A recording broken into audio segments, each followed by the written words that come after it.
చిన్నతనం నుంచి అపారమైన కవితా ధార. తల్లిగారు వెళ్ళిపోయారు. ఇక తండ్రి గారిని మా పిల్లనిస్తామంటే మా పిల్లనిస్తామని ఆయన పాండితీ ప్రకర్ష, ఆయన సత్యవాక్ దురంధత, దానికి తోడు ఆయన యొక్క మంత్రోపాసన శక్తి, ఆయన యొక్క శాస్త్రముల యందు ప్రవేశము చూసి ఎంతమందో పిల్లల్నిస్తాం పిల్లనిస్తాం పిల్లనిస్తామని వెంటబడ్డారు. ఆఖరికి చూసి చూసి చూసి చూసి కర్రావారి పిల్లనిచ్చి చేశారు. కర్రావారు ఉన్నారు సభలో. కర్రావారి పిల్లనిచ్చి చేశారు. ఆమె పేరు విశాలాక్షి, బహుగొడుసరి. ఆమె భర్తకి తగిన ఇల్లాలు, మహాపతివ్రత, ఆయన్ని అనుగమించేది ప్రతి విషయంలో. కానీ గడుసుతనంలో భర్త ఎంత గడుసువాడో, ఎంత సరస్వతీ కటాక్షం ఉన్నవాడో ఆమె కూడా అంత గడసరి. ఆమె వ్యక్తురాలైనప్పుడు కాపరానికి పంపించి ముహూర్త నిర్ణయం చేశారు. చేసి మామగారే స్వయంగా కోడలికి ఉపదేశం చేశారు, గణపతి మంత్రమును పరదేవతా మంత్రం. ఆమెని ఒకసారి అడిగారు మామగారు, నీకు గణపతి మంత్రం ఎక్కువ ఇష్టమా, ఉపాసన చేసేటప్పుడు పరదేవతా మంత్రం ఎక్కువ ఇష్టమా అని అడిగారు. తండ్రి కొడుకు అన్నం తింటున్నారు, కోడలు వడ్డిస్తోంది. ఆయన చమత్కారానికి అడిగాడు, ఎందుకని గణపతి మంత్రం ఎక్కువ ఇష్టమండి అందనుకోండి, ఆమె భర్తయేగా గణపతి, కావ్యకంఠ గణపతి ముని. పరదేవతా మంత్రం ఇష్టమందనుకోండి, మరి భర్తకి సంబంధించిందంత ఇష్టం లేదని కదా, ఏమంటుందో చూద్దామని ఆయన నవ్వి అడిగాడు. ఆవిడెంత చమత్కారంటే ఆవిడంది, బాహ్యమునందు గణపతిని సేవిస్తూ ప్రత్యక్షంగా ఆంతరమునందు పరదేవతోపాసన చేస్తూ ఉంటానండి. అమ్మో, చాలా గడసరి కోడలే వచ్చింది అని నరసింహశాస్త్రి గారు చాలా పొంగిపోయారు. ఆయన పెళ్ళయిందంటే 3 ఏళ్ళు తేడా ఇద్దరికి. పెళ్లి అవగానే కాళిదాస మహాకవి రచించినటువంటి మేఘ సందేశం ఎంత ప్రౌఢంగా ఉంటుందో, అలా భృంగ సందేశము అని చెప్పి ఒక కావ్యాన్ని రచించి భార్య పేరు మీద తన గురువుగారికి చూపిస్తే, తెల్లబోయాడు గురువుగారు, ఇంత అద్భుతమైన పాండిత్యంతో ఇంత చిన్న వయస్సులో ఇంకా సంసారమే మొదలు పెట్టలేదు, భార్య మీద ఇంత గొప్ప కవిత్వం ఎలా చెప్పావురా నువ్వు అని చెప్పి. అది మేఘ సందేశం, ఇది భృంగదూతము. భృంగదూతము అని రచించారు ఆయన. అంతటి మహాపండితుడు ఆయన. యాత్రకు బయలుదేరి వెళ్ళారు ఒకప్పుడు. నేను మీతో మనవి చేశాను కదా, పరమేశ్వరుడు ఎవరిని ఎందుకు పుట్టించాడో ఆ కార్యక్రమానికి తగినటువంటి ప్రేరణ చిన్నతనంలోనే ప్రారంభం అవుతుంది, ఏదో కారణానికి. మీరు చూడండి, అందుకే పరమేశ్వరుడు, అందున మహాపురుష జననం జరిగినప్పుడు వారు ఎందుకు పుట్టారో పరమేశ్వరుడికి తెలుసు. ఆయన అటువైపుకు వెళ్ళిపోవడానికి కావలసినటువంటి లక్షణములు పుట్టుకతోటే వచ్చేస్తాయి. అవే పునాదిగా ఆ వ్యక్తి అటువైపుకి చేరిపోతాడు. ఆయనకి తీర్థయాత్ర, తపస్సు, భగవద్దర్శనము ఇవి చాలా ఇష్టం. ఆయన బయలుదేరి కాశీపట్టణానికి వెళ్ళారు. కాశీపట్టణంలో మేనమామ గారి ఇంట్లో ఉన్నారు. ఉన్నప్పుడే ఒక విచిత్ర సంఘటన జరిగింది. బెంగాల్ దేశంలో నవద్వీప్ అని ఒక ప్రాంతం. ఆ నవద్వీప్లో హరిమంటపము అని ఒక మంటపం. ఆ మంటపంలో ప్రత్యేకంగా ప్రతి సంవత్సరం అపారమైనటువంటి పాండితీ ప్రకర్ష కలిగినటువంటి విద్వాంసుల్ని తీసుకొచ్చి వాళ్లతో చర్చించి, అపారమైన శక్తి ఉన్నవాడు, అంతటి కవన శక్తి ఉన్నవాడు అన్న వాళ్ళకి కావ్యకంఠ అన్న బిరుదిస్తూ ఉంటారు. వాళ్ళు దక్షిణ దేశం వైపు నుంచి, అంటే ప్రత్యేకించి ఆంధ్రదేశం అటువైపు నుంచి వచ్చిన వాళ్ళంటే వాళ్ళ దృష్టిలో పెద్ద పాండిత్యం ఉన్నవాళ్ళు కారని వాళ్ళకు ఒక అపోహ ఉండేది. అందుకని ఎవరిని అసలు దగ్గరికే రానిచ్చేవారు కాదు. అందులో అంబికా దత్తు అని ఒక ఆయన ఉండేవాడు. ఆయన ఆధ్యక్షం వహిస్తుండేవాడు ఆ సభకి. ఆయనకి సింహం అని పేరు సంస్కృత భాషలో. అంతటి మహానుభావుడు. కాబట్టి ఆయన దగ్గర పరీక్షకి నిలబడి ఆ బిరుదం పొందడం అంటే అంత తేలిక విషయం కాదు. నిన్నగాక మొన్న పెళ్ళైన పిల్లాడు ఈయన గణపతి ముని ఆ బిరుదం కోసం అని చెప్పి నవద్వీప్లో ఆ హరిమందిర ప్రవేశం చేశారు. చాలా కష్టపడ్డారు దానికోసం ఆయన. ఆ లోపలికి వెళ్ళడం అంత కష్టమైందంటే, ఇప్పుడు నేను కావ్యకంఠ గణపతి ముని యొక్క జీవితాన్ని పూర్తిగా విచారణ చేయడం నా ఉద్దేశ్యం కాదు. ప్రధానం ఏమిటంటే అరుణాచలంతో సంబంధం గురించి మాట్లాడటం. అందుకని నేను ఆ విషయాల్ని దాటవేస్తున్నాను. ఆయన కొన్ని సమస్యాపూరణాలు ఇచ్చాడు. చాలా, మీరు ఎప్పుడైనా చదివితే అసలు నిజంగా పిల్లవాడు ఇలా ఎలా నిలబడ్డాడు, ఎలా మాట్లాడాడు రా అని చాలా ఆశ్చర్యం వేస్తుంది. అంత గొప్ప గొప్ప సమస్యాపూరణాలు ఇచ్చారు. అవలీలగా వాదించాడు. వాదించి ఆఖరికి ఎంత స్థాయిలో బెదిరించారంటే ఆ అంబికా దత్ అన్న ఆయన్ని ఈ మీదో చిన్నతనం చేసి మాట్లాడబోయాడు. ఆయన అన్నారు, గణపతి ముని, నువ్వు అంబికా దత్తుడివి, కన్న కొడుకువి కావు, నేను గణపతిని, కన్న కొడుకుని. నేనా నువ్వా, ఎవరెక్కువ పరదేవత కన్నారు. తెల్లబోయాడు ఆయన.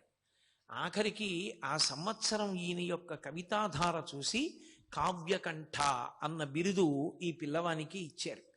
దాంతో ఈయన యొక్క యశశ్చంద్రికలు అంతటా వ్యాపించడం మొదలుపెట్టాయి. సరే, అక్కడి నుంచి బయలుదేరారు, ఇంటికి వచ్చారు. నేను ప్రధానమైనటువంటి భాగంలోకి రావలసి ఉంటుంది కదూ.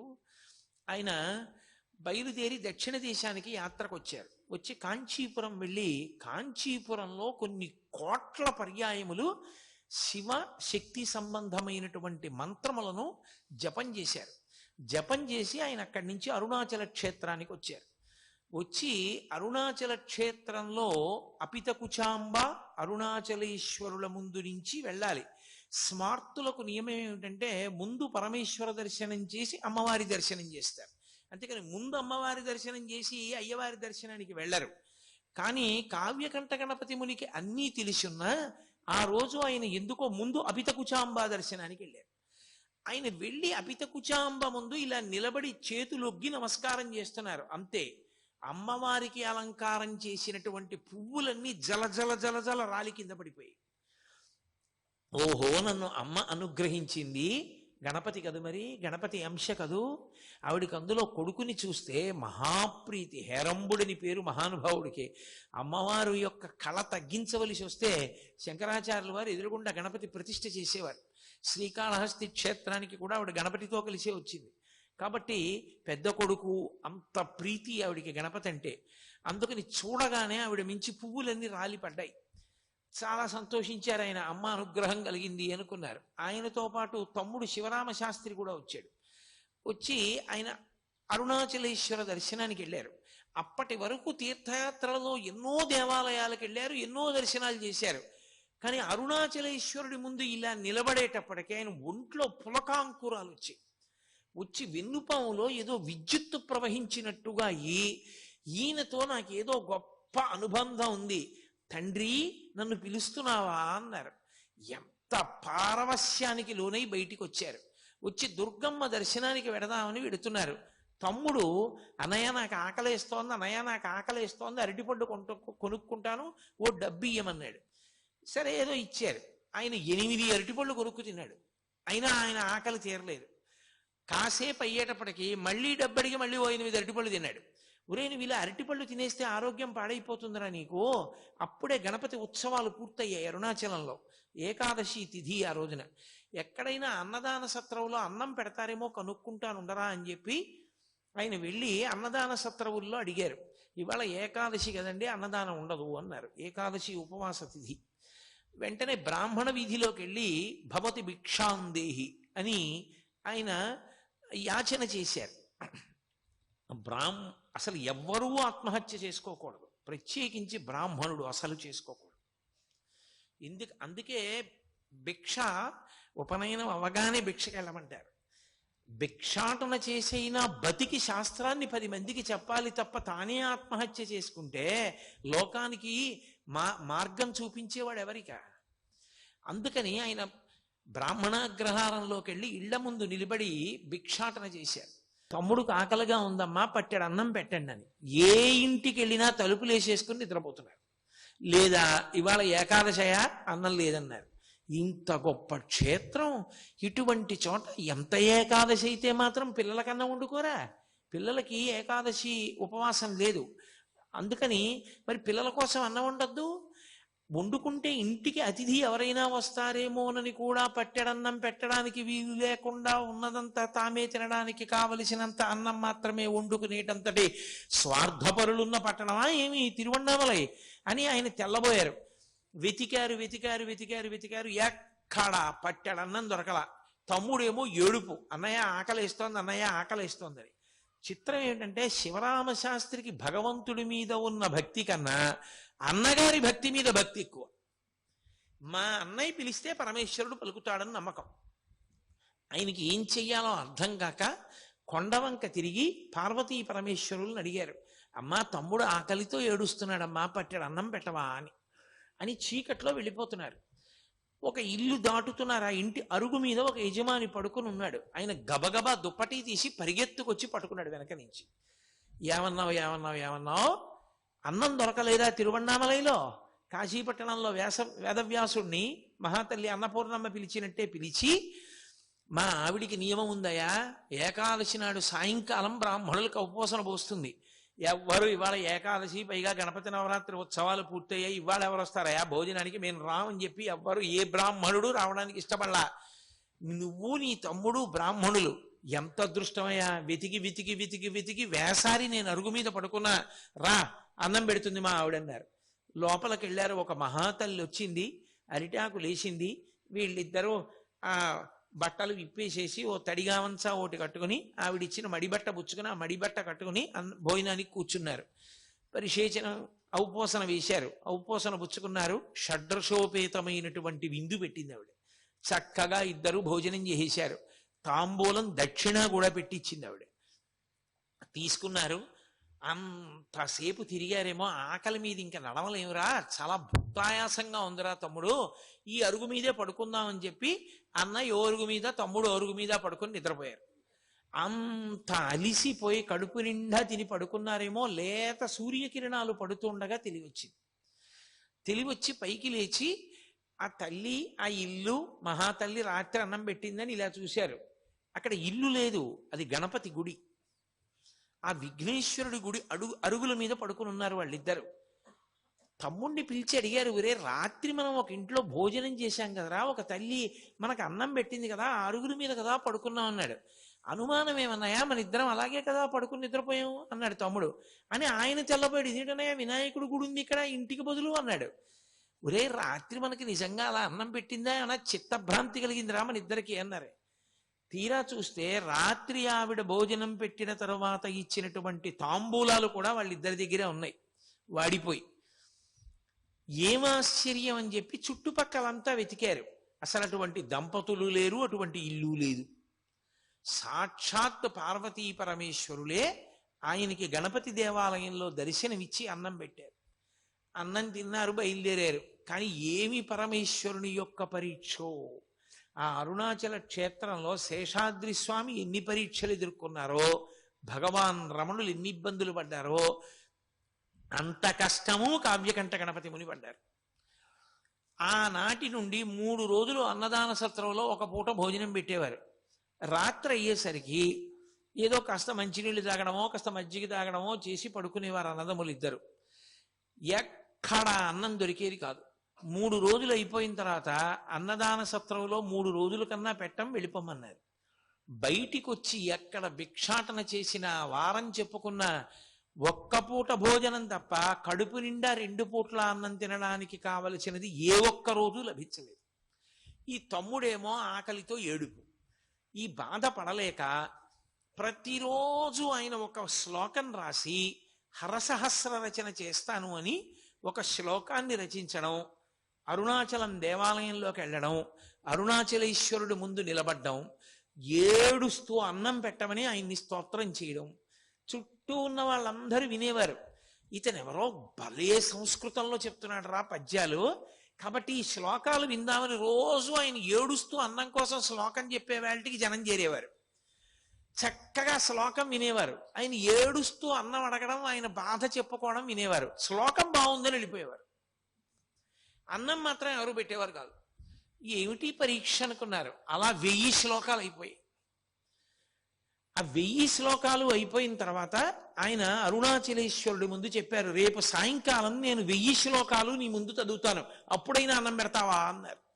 అని ఆ మరునాటి సాయంకాలం ఆయన అరుణాచలేశ్వరుడి ముందు నిలబడి 1000 శ్లోకాలు చదువుతారని తెలిసి ఎంతమంది జనం చుట్టుపక్కల ఊళ్ళ నుంచి కూడా వచ్చి అరుణాచలేశ్వరుడి దేవాలయ ప్రాంగణం అంతా నిండిపోయింది ఆ శ్లోకాలు వినడానికి.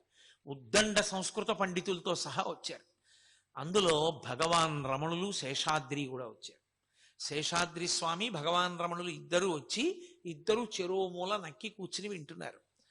కానీ పరమ ఆకలితో నీరసించిపోయి బాధతో ఉండి శ్లోకాలు చెప్తున్నారేమో కావ్యకంఠ గణపతి ముని గమనించలేదు. ఆయన 1000 శ్లోకాలు చెప్పి వలవల వలవల ఏడ్చేశారు అన్నం కోసం. అప్పటి వరకు మాట్లాడని వారు ఒక్కసారి ఆ ఊళ్ళో ఐశ్వర్యవంతులందరూ ముందుకొచ్చి మేము సిగ్గుపడుతున్నాం, ఇన్ని శ్లోకాలు రచన చేస్తే హరసహస్రం చేస్తే తప్ప ఎవ్వరం అన్నం పెట్టలేదా మీకు? అన్నం పెట్టడం కాదు, మీలాంటి మహాపండితుడు అరుణాచల క్షేత్రాన్ని విడిచిపెట్టి వెళ్ళిపోవడానికి వీల్లేదు, అందుకే మీకు ఇక్కడ సంస్కృత పాఠశాలలో అధ్యాపకుడిగా ఉద్యోగం ఇస్తున్నాం అన్నారు. చాలా సంతోషం అన్నారు. సంస్కృత పాఠశాలలో అధ్యాపకుడిగా చేరారు. చిత్రం ఏమిటంటే వాళ్ళు నియమం పెట్టారు, మీరు తమిళ భాషలో చెప్పాలి, సంస్కృతంలో ఉన్న విషయాల్ని తమిళ భాషలో చెప్పాలి, కాబట్టి తమిళ భాషలో అనర్గళంగా మాట్లాడడం మీకు రావాలి అన్నారు. ఆయన అన్నారు, నాకు ఉద్యోగం ఇచ్చేసేయండి, నేను ముందు పాఠాలు చెప్పడం మొదలు పెడతాను, 10 రోజులు సమయం ఇవ్వండి, 10 రోజుల సమయంలో అనర్గళమైనటువంటి తమిళ భాషలో మాట్లాడి పిల్లలకు పాఠం చెప్తానన్నారు. అప్పటికి ఆయనకు ఒక ముక్క రాదు అందులో తమిళంలో. సరే చూద్దాం ఇంత గొప్ప కవి ఏమవుతుందో అని ఉద్యోగం ఇచ్చారు. 11వ రోజున ఆ కళాశాల ప్రధానోపాధ్యాయుడు అటుగా వస్తూ ఈయన 11వ రోజు వచ్చింది కదా ఏం చెప్తున్నాడని చూశారు.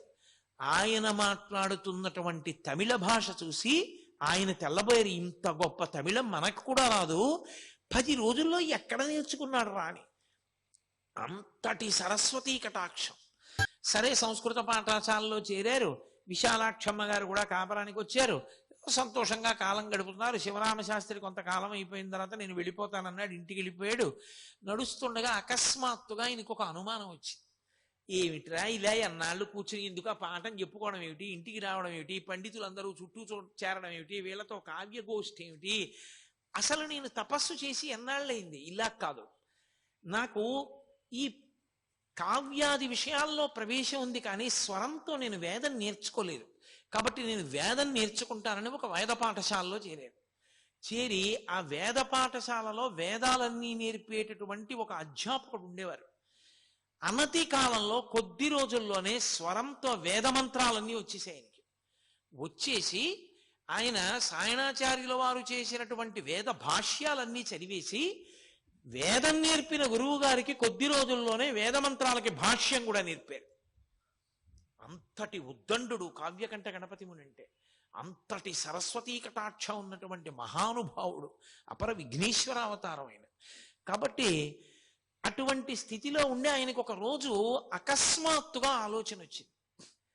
ఈ పైన మౌనస్వామి ఉన్నారంటారు కొండ మీద, అరుణాచలం వచ్చి నాళ్ళయింది, ఇంతమంది గుంపులు గుంపులుగా పోయి చూసొస్తూ ఉంటారు, ఎప్పుడూ మాట్లాడంటారు, ఒక్కసారి ఆయన్ని చూసొస్తే అనుకున్నారు.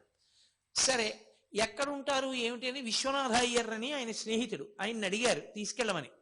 ఆయన సరే నేను తీసుకెడతాను, విరూపాక్ష గుహలో ఉంటారు రమ్మని తీసుకెడుతూ, అక్కడే పద్మనాభ స్వామి అని ఒక ఆయన ఉండేవాడు. ఆయన ఎప్పుడు రమణ మహర్షి మీద నిందా ప్రచారం చేస్తుండేవాడు.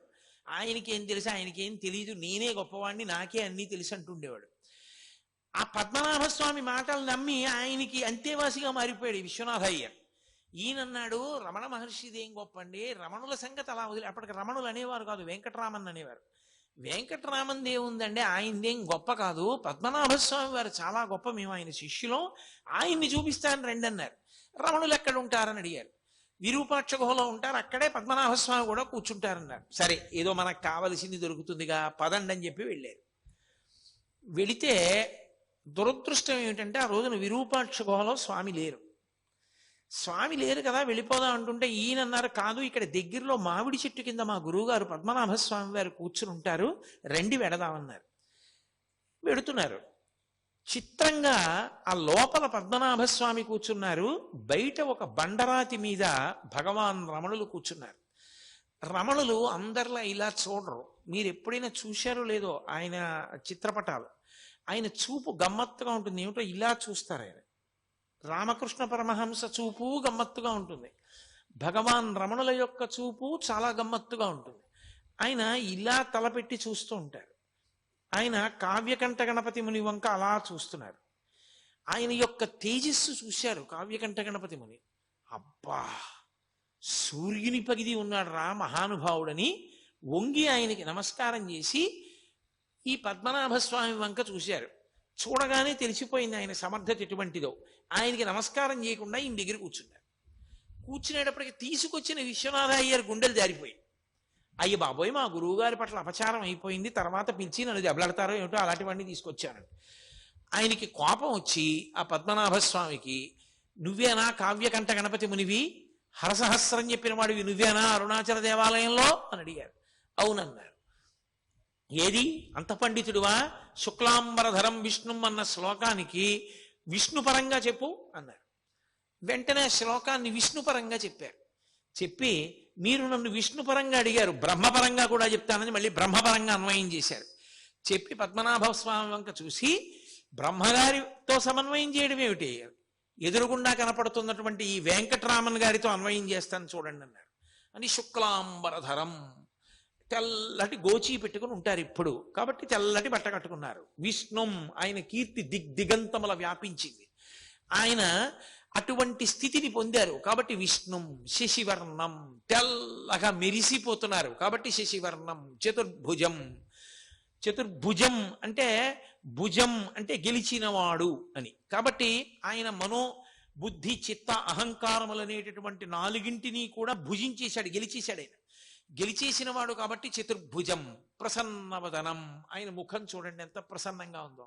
కాబట్టి ప్రసన్నవదనం ధ్యాయేత్, అటువంటి ఆయన్ని ధ్యానం చేస్తే సర్వ విఘ్నోపశాంతయేత్, అన్ని విఘ్నములు పోతాయన్న. అనేటప్పటికీ పద్మనాభ స్వామికి ఎక్కడ లేని బాధ పుట్టేసింది. చూశారు కానీ ఒక్క చిన్న పొరపాటు పడ్డారు కావ్యకంఠ గణపతి మరి. వెంకట్రామన్ ఒంటి మీద యజ్ఞోపవిందా అని చూశారు, యజ్ఞోపవీతం ఉందా అని. యజ్ఞోపవీతం మీద ఆయనకున్న శ్రద్ధ అటువంటిది, అది తక్కువేం కాదు, చాలా గొప్ప విషయం.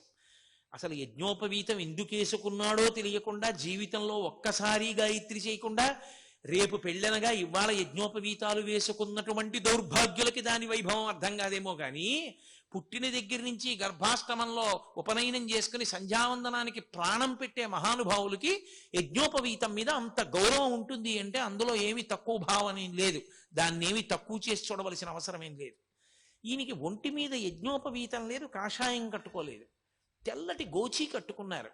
అసలు ఈయన సంప్రదాయజ్ఞుడేనా, ఈయనకి సరిగ్గా ఏమైనా మనం ఆయనతో మాట్లాడతగిన వ్యక్తేనా అన్న అనుమానం వచ్చింది ఎందుకు అకస్మాత్తుగా. వచ్చి ఆయన తేజస్సు చూశారు, నమస్కారం చేశారు, దిగి వెళ్ళిపోయారు విశ్వనాథ అయ్యర్తో. ఆ తర్వాత ఇంకెప్పుడు పైకి రాలేదు, ఇక కొండ మీదకి రాలేదు, ఆ క్రిందనే ఉండిపోయారు. ఉండిపోయి మళ్ళీ అక్కడి నుంచి మళ్ళీ ఆ సంస్కృత పాఠశాలలో ఉద్యోగం కూడా వదిలిపెట్టేశారు. వదిలిపెట్టి మళ్ళీ తీర్థయాత్రకి వెళ్ళారు, చాలా చోట్ల తపస్సు చేశారు. అని ఆయన విచిత్రం ఏమిటంటే ఆయనకి అంత పట్టుదల. ఒకసారి తారామంత్రం తెలియని వాడివి నువ్వు విద్వాంసుడివా అన్నాడు ఒక ఆయన. అంతే, ఆయన తారామంత్రోపాసన పొంది సిద్ధి పొందారు, రేణుకాదేవి దర్శనం పొందారు, పరశురామానుగ్రహం పొందారు. అందుకే ఆయన వాక్కుతో అగ్ని కురిపించేవారు. ఆయన నోటితో అన్నారంటే అగ్నిహోత్రం పడవలసిందే, అంతటి మంత్రసిద్ధులు పొందారు ఆయన. మళ్ళీ ఇంత తపస్సు చేసి మళ్ళీ అరుణాచల క్షేత్రానికే వచ్చారు. వచ్చి ఆయనకి తపస్సు మీద ఉన్న ప్రీతి అటువంటిది. నైరుతి లింగం, ఆయన ముందు దుర్గమ్మ తల్లి కోవెల దగ్గర కూర్చుని తపస్సు చేశారు. అక్కడ మేకలు కాసుకుని వాళ్ళు అరుస్తూ ఉండేవారు. ధ్యానభంగం అవుతోందని అమ్మవారి దగ్గర అనుమతి అడిగి ఆవిడ్ని శ్యామలాదేవి అంటుండారు, పచ్చయ్యమ్మన్ కోవెల్ అంటుంటారు అక్కడ. ఆయన మళ్ళీ అక్కడి నుంచి నైరుతి లింగం దగ్గరికి వెళ్ళిపోయారు. సర్వం శ్రీ ఉమామహేశ్వర పర బ్రహ్మార్పణమస్తు. స్వస్తి.